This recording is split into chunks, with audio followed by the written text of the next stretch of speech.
Barry was in the insurance business, worked for New York Life Insurance. And then after New York Life Insurance, he got involved in ad specialty promotional products, premium business. Barry always had that showman quality about him, and he would go to trade shows, always dressed in tuxedos with a red cummerbund and red tie. He's dressed very hustily. Sir, tell me about this product as compared to Rubbermaid. Is it a better product for storage? It's no good. No good. Well, good to see you. Another Housewares Show participant, one of the 50,000 exhibitors here, an annual person. We have Herb Pinskov. How you doing, Herb? How long have you been coming to these shows, Herb? Herb? You're impossible. How long have you been coming to these shows? 112 years. You look marvelous, Herb, really. Serious, you really do. Hey, we got a picture right here.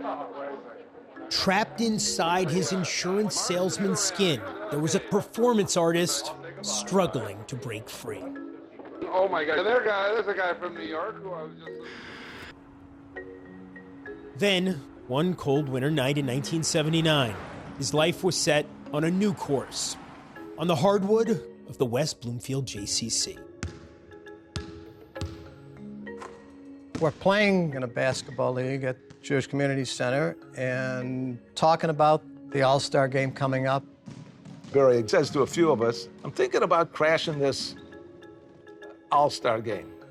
My friend Mel said, well, I'll tell you what, if you can get onto the floor and at least shoot a basket, I'll give you $100. I said, all right, I'm in for another 100. And then we said, whoa, whoa, whoa, you gotta get onto the court and you have to at least shoot one shot. If you get caught while you're walking in or whatever, you lose the bet. It so happened that a few days earlier, sitting courtside at a Pistons game, Barry had snatched a full Kansas City Kings warm-up suit. Now Barry would put it to use. So, on February 4th, the Pontiac Silverdome, Barry goes to the game with his wife. He is wearing warm-ups underneath his street clothes. Warm-ups. That's all he wanted to do.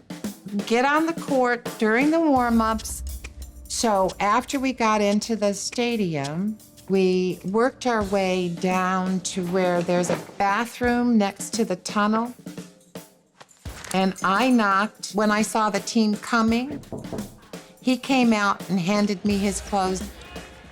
Steve, over at the scoring table is a gentleman dressed in a warm-up suit from the Kansas City Kings who came out as an additional man, and he was shooting layups with the Eastern Conference.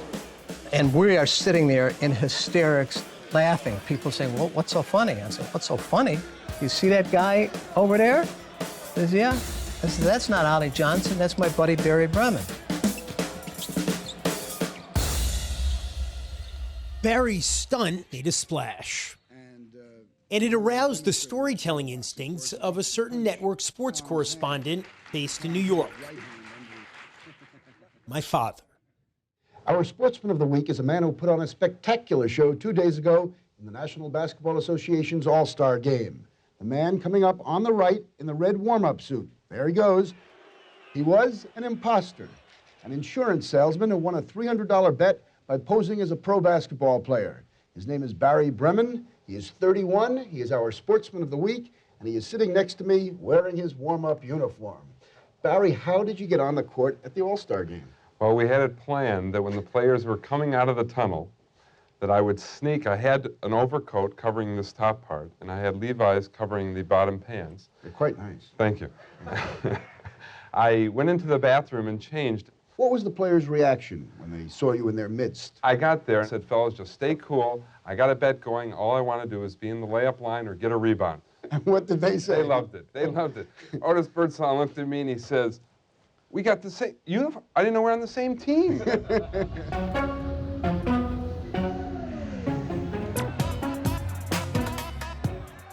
We went to New York City. And we went to Studio 54 and we did all the things that as a Midwesterner you read about or you hear about, but you don't actually get to do. But we got to do them. After being on the Today Show, the Tonight Show wanted him to be a guest. And so we got on a plane and went to California. Thank you, Doc. Barry was on national television last Sunday as an imposter in the lineup at the NBA All-Stars basketball game. And he pulled it off. Barry?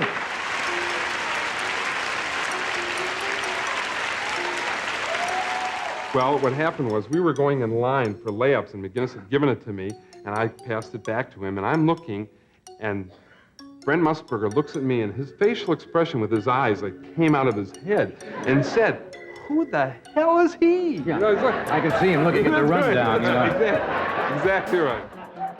The fact that he was on the Johnny Carson show, he was in heaven. You could tell then that Barry got away with this and that this was just the beginning. Well, Bremen, the great imposter, is at it again, passing himself off this time as a professional golfer, and he actually played a practice round at the U.S. Open at Inverness.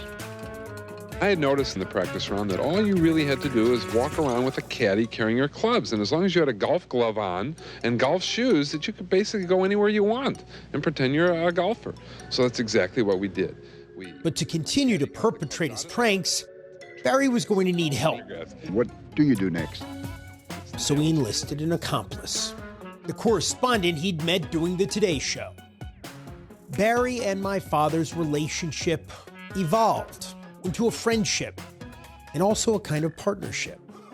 Soon, Barry, a.k.a. Harvey Mills, a.k.a. Lester Schoenberg, a.k.a. Harry Glass, was being credentialed to some of the biggest sports events on the calendar.